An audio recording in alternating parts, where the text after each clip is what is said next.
दोस्तों लेकर आ गया हूँ सोल लैंड 2 सीरीज का एपिसोड 44 का फुल फ्लेज नॉवल वीडियो। तो दोस्तों एक बार फिर से स्वागत है आप सभी का मेरे चैनल किट्टो एक्सप्लेन में, जिसमें आप आज देखने वाले हो श्रेक्स academy versus Sun Moon Royal Academy की बैटल को। और हाँ, इस वीडियो का लाइक एम है 4000 लाइक्स का, जल्दी से पूरा कर दीजिएगा। तो दोस्तों चलिए बढ़ते हैं इस वीडियो की तरफ। और ये 5 शुरू होता है जहां सन मून रॉयल एकेडमी के 3 मेंबर एक साथ मिलकर मा जियाओटाओ के ऊपर अटैक कर देते हैं और ये कहते हैं कि इसे किसी भी हालात में यहाँ से मत जाने देना। और हम देखते हैं कि इन तीनों ने मिलकर मा जियाओटाओ के ऊपर अटैक कर दिया होता है। और इस नज़ारे को देखकर युहाओ और वोंग डोंग काफी ज्यादा शॉक होते हैं और यह कहते हैं कि आखिर उनकी टीम में कोई कैसे एक स्पिरिट बीस्ट हो सकता है। तो इस पर वोंग डोंग बताता है ये जायंट एप एक 10,000 ईयर ओल्ड बीस्ट है और सोचा नहीं था कि इसकी जो मार्शल सोल है इसको इस तरीके से भी इस्तेमाल किया जा सकता है। और तभी माँ रूलोंग ने भी इधर अटैक कर दिया होता है और इस नज़ारे को देख के युहाओं के काफी तगड़े वाले होश उड़ जाते हैं और यह चिल्लाते हुए कहता है सिस्टर केयरफुल रहना। और फिर हमें होंगचेंग की फाइट का सीन दिखाया जाता है जहां पर उसके काफी सारे कैनन के अटैक ने तबाही मचा रखी होती है और यह सभी अटैक्स एक ही जगह पर काफी खतरनाक तरीके से किए जा रहे होते हैं और वहां पर काफी तगड़ा एक्सप्लोजन हो रहा होता है। और इस चीज को देखकर खुद होंगचेंग भी काफी हैरान होता है और मन में कहता है आखिर यह कौन है और इसने तो मेरे सारे अटैक को ब्लॉक कर लिया है। वैसे तो ये काफी ज्यादा सुंदर है, लेकिन बदकिस्मती से यह उन लोगों में से एक है और मैं सच में इस जैसी सुंदरी को बिल्कुल भी हर्ट नहीं करना चाहता था। सच में ये तो काफी बुरा हुआ और मुझे विश्वास है कि यहाँ तक कि अगर वो लड़की मरी भी नहीं होगी, लेकिन फिर भी उसे काफी ज्यादा डैमेज पहुँच चुका होगा। और तभी उस एक्सप्लोजन के बीच में से जियांग ननन निकल के बाहर आती है और इसे अपनी तरफ आता देख होंगचेंग काफी ज्यादा सरप्राइज होता है और यह चिल्लाते हुए कहता है इसने तो मेरे सारे कैनन अटैक्स के धमाकों को पार करके मेरी तरफ आते ही जा रही है। आखिर ऐसा कैसे संभव हो सकता है। और फिर होंगचेंग मन में कहता है सिस्टर क्या तुम गॉड हो। और तभी जियांग ननन अपने किसी तरह की एबिलिटी को इस्तेमाल करती है, जिस वजह से होंगचेंग के ऊपर काफी ज्यादा प्रेशर पड़ने लगता है और यह कहता है ये कितना ज्यादा हैवी है। ऐसा लग रहा है कि मेरे कैनन का जो वजन है वो कई गुना बढ़ गया है और लगता है कि अब मैं इन्हें नहीं संभाल सकता हूँ। और तभी होंगचेंग के सारे कैनन नीचे गिर के डिस्ट्रॉय हो जाते हैं और जब होंगचेंग नीचे गिरे अपने कैनन को देख रहा होता है तो जियांग ननन इस मौके का फायदा उठाकर जंप लगा के होंगचेंग के ऊपर आ जाती है और फिर इसकी गर्दन को अपने पैरों में फंसा लेती है। और इस वजह से होंगचेंग खुद भी काफी हैरान होता है और इसे जब तक कुछ समझ में आ पाता उससे पहले ही जियांग ननन इसे उठाकर फेंक चुकी होती है। और जब होंगचेंग उड़ता हुआ जा रहा होता है तो यह मन में कहता है ऐसा लग रहा है जैसे कि मेरी बॉडी काफी हैवी हो गई है और इसे बिल्कुल भी कुछ भी समझ में नहीं आ रहा होता है कि यहाँ पर क्या चल रहा है। इसलिए यह चिल्लाते हुए कहता है आखिर यहाँ पर चल क्या रहा है। और हमें अब पता चलता है कि जियांग ननन ने अपनी एबिलिटी इनविंसिबल गोल्डन बॉडी को इस्तेमाल किया था होंगचेंग के कैनन अटैक को ब्लॉक करने के लिए, जिसके बाद इसने अपनी दूसरी एबिलिटी को इस्तेमाल किया जिससे कि ये वेट को कंट्रोल कर सकती है और इसका इस्तेमाल करके ये होंगचेंग के ऊपर काफी ज्यादा प्रेशर डाल रही थी, क्योंकि यह ज्यादा समय तक अपनी इनविंसिबल गोल्डन बॉडी को इस्तेमाल नहीं कर सकती थी। इसलिए इसकी बॉडी इंटरनली डैमेज हो चुकी होती है और फिर यह बेहोश हो गई। और फिर होंगचेंग को हवा के अंदर उड़ते हुए देखते हैं और जब जियांग ननन ने इसे उठा के फेंक दिया था तभी दा योहेंग और बेबे भी इसके ऊपर अटैक करने के लिए आ जाते हैं। और इस तरफ योहेंग गुस्से से अटैक करते हुए कहता है अब तुम्हारी बारी चेक करने की कि हमारी स्पिरिट एबिलिटी कितनी ज्यादा पावरफुल है। और इन दोनों को अटैक करता देखकर होंगचेंग अपने आप को संभालते हुए मन में कहता है यह तो दा योहेंग की 10,000 ईयर ओल्ड स्पिरिट एबिलिटी है, मुझे इससे काफी ज्यादा केयरफुल रहने की जरूरत है। और इस तरफ जज बैटल को सीरियसली ऑब्जर्व कर रहा होता है क्योंकि यह एक भी मौत नहीं होने दे सकता है। और इस तरफ होंगचेंग इन दोनों को अटैक करता देख चिल्लाते हुए कहता है आ जाओ, तुम्हें लगता है कि मैं तुमसे डरता हूँ, और चलो अब मैं भी तुम्हें अपनी 10,000 ईयर्स स्पिरिट एबिलिटी दिखाता हूँ। और इतना कहकर यह अपनी स्पिरिट एबिलिटी को इस्तेमाल करता है, जिस वजह से इसकी पूरी बॉडी गोल्डन लिक्विड में बदलने लग जाती है। और इस तरफ दाई योहेंग ने अपना पूरा जोर लगा के होंगचेंग के ऊपर अटैक कर दिया होता है, लेकिन इसका अटैक लगने से पहले ही होंगचेंग पूरी तरीके से गोल्डन लिक्विड में बदल जाता है और यहाँ से बचकर भागने लगता है। और इसे इस तरीके से गोल्डन लिक्विड में बदलते देख युहाओं काफी हैरान होता है।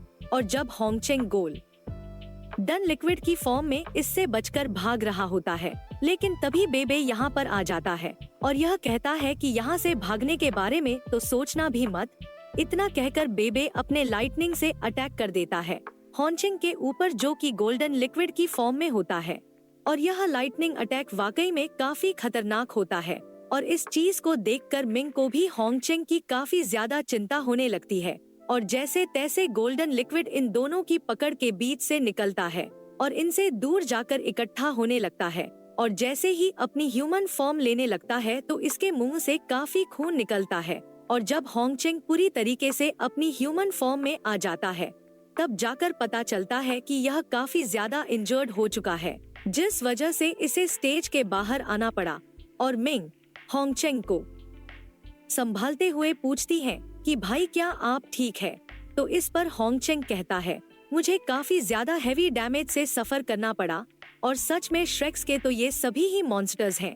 और तभी इस भीड़ में से एक और दर्दनाक और डरावनी चीखें बाहर निकल के आती है और इसको सुनकर यह दोनों ही भाई बहन थोड़े से हैरान होते हैं, क्योंकि यह चीख वहाँ से आई थी जहाँ पर इनके कुछ मेंबर्स ने माँ जियाओटाओ को घेर रखा था और माँ रूलोंग की आंखों में जिसकी इमेज जलते हुए दिख रही थी, वह इसके फ्रेंड चेनफाई की थी, जिसका शरीर काफी बुरी तरीके से जल चुका था। और इस चीज को देख के माँ रूलोंग काफी जोर से चिल्लाते हुए कहता है, चेनफे। और इस तरीके से सन मून किंगडम का एक और मेंबर मर चुका होता है। दोस्तों, आखिर यह कैसे मरा, चलिए जानते हैं। इसी बीच में हमें इसके पहले का एक सीन दिखाया जाता है, जहाँ पर हम देखते हैं कि यह तीनों मिलकर जैसे ही माँ जियाओटाओ के ऊपर अटैक करते हैं और इन तीनों को एक साथ अटैक करता देख माँ जियाओटाओ मन में कहती है, लगता है समय हो गया है अटैक करने का, चलो इन लोगों को डेमोनिक फायर की ट्रू पावर को फील कराने का। और फिर माँ जियाओटाओ एक डार्क फ्लेम बॉल बनाने लगती है और यह स्पिरिट टेक्निक कंप्रेशन को यूज कर रही होती है, जिससे कि 2 या 2 से ज्यादा स्पिरिट टेक्निक्स को एक साथ कंप्रेस किया जा सकता है, जो कि श्रेक्स की हिडन टेक्निक्स में से एक है। और ऐसा करते हुए माँ जियाओटाओ फिनिक्स अटैक को तैयार कर रही होती है। और जैसे ही माँ जियाओटाओ का यह अटैक तैयार हो जाता है और फिर यह अपने डार्क फीनिक्स से अटैक कर देती है और तभी वह जायंट बीस्ट माँ जियाओटाओ के ऊपर अटैक कर देता है। लेकिन माँ जियाओटाओ अपना अटैक करने के बाद इसके अटैक को डोज करते हुए स्टेज के बाहर जंप लगा के आ जाती है। और इस चीज को देख के ये जायंट बीस्ट भी हैरान होता है और कहता है कि क्या इसने हार मान ली है। और तभी चेन फे अपनी तरफ डार्क फिनिक्स को आते हुए देखता है तो ये समझ जाता है कि इसका असली टारगेट यही है। और इस चीज को देख के माँ रूलोंग चिल्लाते हुए इसको केयरफुल रहने के लिए कहता है।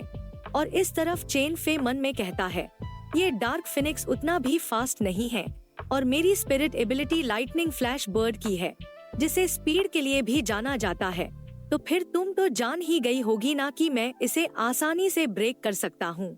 लेकिन इस समय जज पूरी सावधानी के साथ अपना सारा ध्यान होंगचेंग के ऊपर ही दे रखा होता है और इधर चेन फे को भी पूरा विश्वास होता है कि वह डार्क फिनिक्स के इस अटैक को ब्रेक कर सकता है।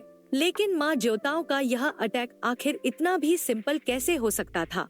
और जब डार्क फीनिक्स चेन फे के पास से उड़ते हुए जा रहा था, लेकिन तभी अचानक से डार्क कलर की फ्लेम्स की जो हिट थी वो फैलने लगती है और ये हाई टेम्परेचर चारों तरफ फैलने लगता है। और इस चीज को देख के चेन फे को भी समझ में आ गया होता है कि यह काफी ज्यादा खतरनाक है, लेकिन ये कुछ कर पाता उससे पहले ही इस हाई टेम्परेचर की हीट ने इसकी आधी बॉडी को निगल लिया होता है और चेन फे के दिमाग में घुस गया होता है। यह कोई मजाक नहीं है, बल्कि यह काफी ज्यादा टेरिफाइंग है। इसलिए यह अपने आप को बचाने के लिए इनविंसिबल शील्ड को यूज करता है और जैसे यह डार्क फिनिश इस इनविंसिबल सील से टकराती है तो माँ जियाओटाओ के पीछे स्टेज पर एक काफी तगड़ा और बड़ा ब्लास्ट होता है और यह सीन वाकई में देखने में काफी गजब का होता है। और इस चीज ने मारूलों को अंदर तक हिला के रख दिया होता है। और जब यह अपनी नजरों के सामने चेन फे के शरीर को जलता हुआ देखता है तो ये काफी ज्यादा जोर से चिल्लाते हुए कहता है, चेन फे।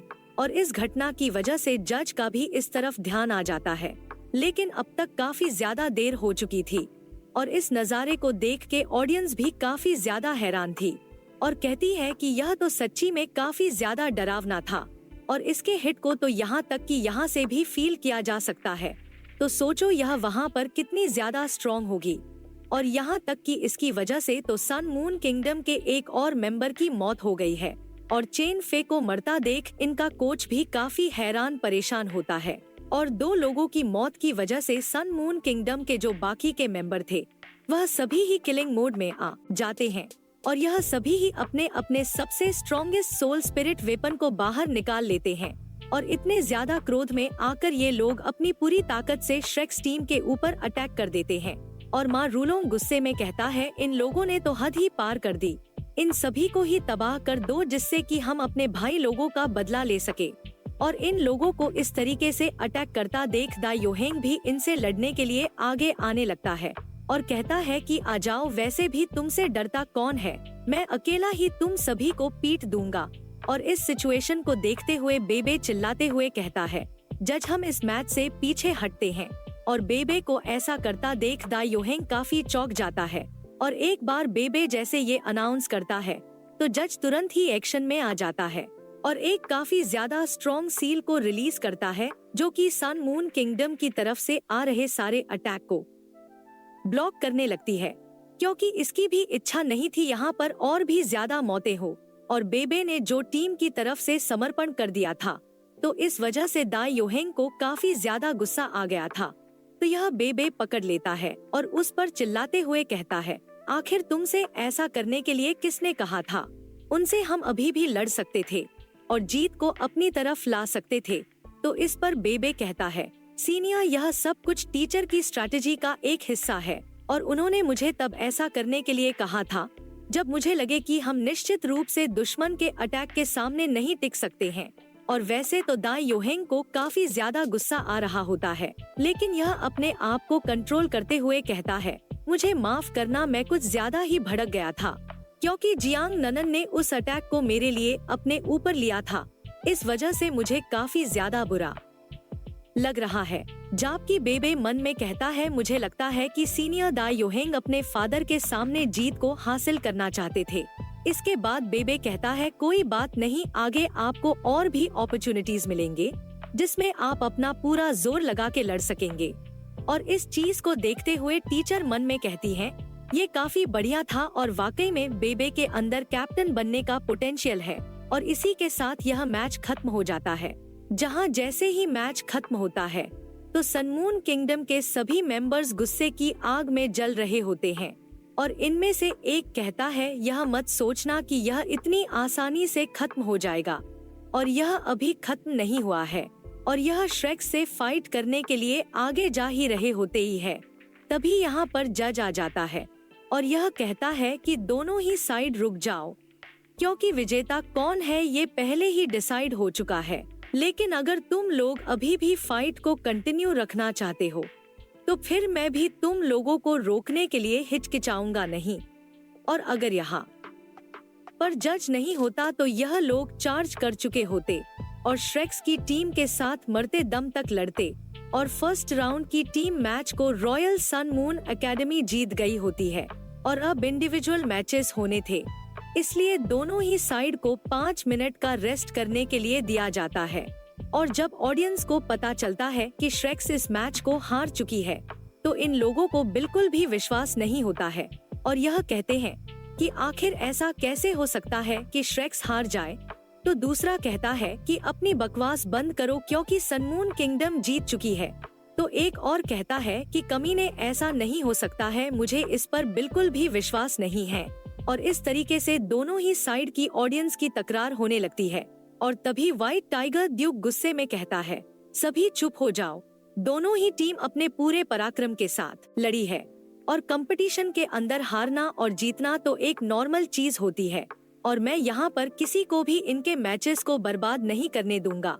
और व्हाइट टाइगर दाई हुआ ने यह जो कुछ शब्द कहे थे तो इससे पूरा ग्राउंड शांत हो जाता है और फिर हमें श्रेक्स का रेस्टिंग एरिया दिखाया जाता है जहां पर युहाओ जो कर सकता था वह सब कुछ करता है। माँ जियाओटाओ के अंदर जो डेमोनिक फायर होती है उसे काबू करने में, और इधर टीचर मन में कहती है वाह कितनी ज्यादा डरावनी हिट थी, यह डेमोनिक फायर तो सच में काफी ज्यादा डरावनी है। और इस तरफ माँ जियाओटाओ कहती है अब मैं ठीक हूँ युहाओ, अब जल्दी से अपनी स्पिरिट स्ट्रेंथ को रिकवर करो क्योंकि शायद तुम्हें भी बाद में लड़ने के लिए जाना पड़े। और तभी युहाओ देखता है कि जू सनशी को होश आ गया होता है, जो कि होश में आते ही जियांग ननन को याद करने लगता है और गुस्से से चिल्लाते हुए कहता है मैं जियांग ननन का बदला लेने के लिए उन सभी कमीनों को मार दूंगा। और यह इसी तरीके से और भी गुस्से में आने लगता है, लेकिन तभी बेबे जोरदार झापड़ जू सनशी के रख देता है और इसे शांत होने के लिए कहता है। और एक काफी तगड़ा झापड़ खाने के बाद जू सनशी को होश आता है तो यह पूछता है कि जियांग ननन कैसी है, तो टीचर बताती है उसने काफी ज्यादा डैमेज लिया है इसलिए वह अब भी अनकॉन्शियस है, लेकिन उसकी लाइफ खतरे से बाहर है। जू सनशी क्या तुम उसका बदला लेना चाहते हो तो मैं तुम्हें इंडिविजुअल मैचेस में पहले जाने दूंगी। और टीचर की इस बात को सुनकर जू सांसी कहता है बहुत अच्छे, मैं उन सभी को ही मार दूंगा। और फिर जू सनशी टेबल के ऊपर बैठ के चुपचाप इंतजार करने लगता है और इस तरफ टीचर खड़े होकर सोचते हुए मन में कहती है टीम बैटल की जो स्ट्रेटजी थी वह अच्छी रही और हो ना हो माँ जियाओटाओ और बेबे इस मैच के MVP है। और टीचर की स्ट्रेटेजी सभी को ही प्रोटेक्ट करने की थी और साथ ही साथ अपोजिट टीम को ज्यादा से ज्यादा नुकसान पहुंचाने की भी थी, जिससे कि वह अगले 2 राउंड के लिए कमजोर हो जाए। और जियांग ननन की इंजरी से हमारे इंडिविजुअल मैचेस के चांसेस पर असर नहीं पड़ेगा, लेकिन जियांग ननन की इंजरी की वजह से जू सनशी काफी ज्यादा खतरनाक तरीके से हाइपर हो चुका है अगले मैच के लिए। लेकिन हमारे प्लान के अंदर 2 लोगों को मारना नहीं था और वास्तव में माँ जियाओटाओ की डेमोनिक पावर काफी ज्यादा डरावनी है और जियांग ननन ने जो उस अटैक को लेकर अपनी जिंदगी को खतरे में डाला तो इसके एक्शन ने मुझे भी अंदर तक हिला के रख दिया है। और वह अच्छे से जानती थी कि वह जू सांसी के लिए कितनी ज्यादा इम्पोर्टेंट है और लगता है कि वह ऐसा करके टीम के लिए और भी ज्यादा अपॉर्चुनिटी को क्रिएट करना चाहती थी। और फिर हमें team sun moon resting area को दिखाया जाता है जहां पर होंगचेंग कहता है नहीं मैं लड़ना चाहता हूं और मैं हर हालात में लड़ूंगा। तो इस पर कोच कहता है होंगचेंग शांत हो जाओ और अगर तुम्हें कुछ भी हो जाता है तो मैं इस चीज की जिम्मेदारी नहीं ले सकूंगा। और इस वजह से होंगचेंग काफी ज्यादा फ्रस्ट्रेट हो जाता है और यह मन में कहता है यह पहली बार है जब मैं पब्लिकली शर्मिंदा हुआ हूँ। और फिर होंगचेंग कहता है आप चिंता मत करिए, मुझे इससे इसकी कोई परवाह नहीं है, लेकिन कुछ भी क्यों ना हो जाए मैं फाइट जरूर करूँगा। तो कोच कहता है अगर आप ऐसे ही जिद करते रहे तो तब आप गुस्सा मत होना जब मैं इस चीज को ग्रैंडपा को बताऊंगा। और तभी मैं मिंग कहती है टीचर ब्रदर को अकेले लड़ने की बजाय यो ना आप मुझे ब्रदर के साथ लड़ने दें, इस तरीके से हम अपनी ट्रू स्ट्रेंथ को भी दिखा पाएंगे। और कोच भी इन दोनों की फैमिली को नाराज नहीं कर सकता था, इसलिए यह मान जाता है और कहता है कि ठीक है लेकिन इंडिविजुअल मैच में तुम नहीं जाओगे और लास्ट राउंड का इंतजार करो जहां पर 2-2-3 फॉर्मेशन वेल मैचेस होंगे। और इनके इस बात को होंगचेंग को ना चाहते हुए भी मानना पड़ता है। और फिर यह युहाओं की तरफ देखते हुए मन में कहता है उस तरीके से इसे लड़ना और भी बेहतर रहेगा। युहाओं चलो देखते हैं कि हम में से कौन असली जीनियस है। और फिर सेकंड राउंड के इंडिविजुअल मैचेस को शुरू कर दिया जाता है जहां पर ऑडियंस श्रेक्स को गुड लक कह रही होती है। और फिर जज दोनों ही टीम्स को अपने पहले मेंबर को भेजने के लिए कहता है और ऑडियंस कहती है कि श्रेक्स तुम्हें जीतना ही होगा क्योंकि अगर तुम दोबारा से हारे तो सब कुछ खत्म हो जाएगा। और सन मून रॉयल एकेडमी का जो पहला फाइटर आता है वह ली येन होता है और यह कहता है श्रेक्स जो तुमने किया है इस चीज को तुम जरूर सफर करोगे और मैं जरूर अपने भाइयों का बदला लूंगा। और तभी बेबे कहता है जू सनशी अब तुम्हारी बारी आ गई है जाने की।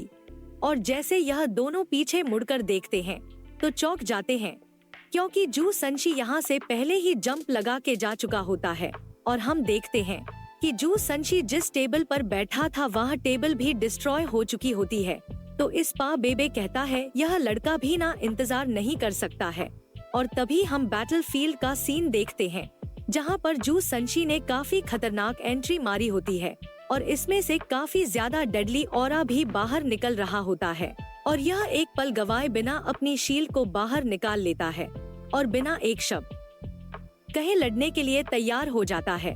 और तभी टीचर जू संशी को देख के इनके काफी तगड़े वाले होश उड़ जाते हैं और यह उसे देखते हुए मन में कहते हैं यह तो अपनी हेवन एनर्जी को बाहर निकालने लगा है, मतलब कि यह अपने लेवल अप स्टेज के अंदर एंटर कर चुका है, जिस वजह से जो जुआन सील होती है वह जॉन शील के अंदर बदलने लगती है।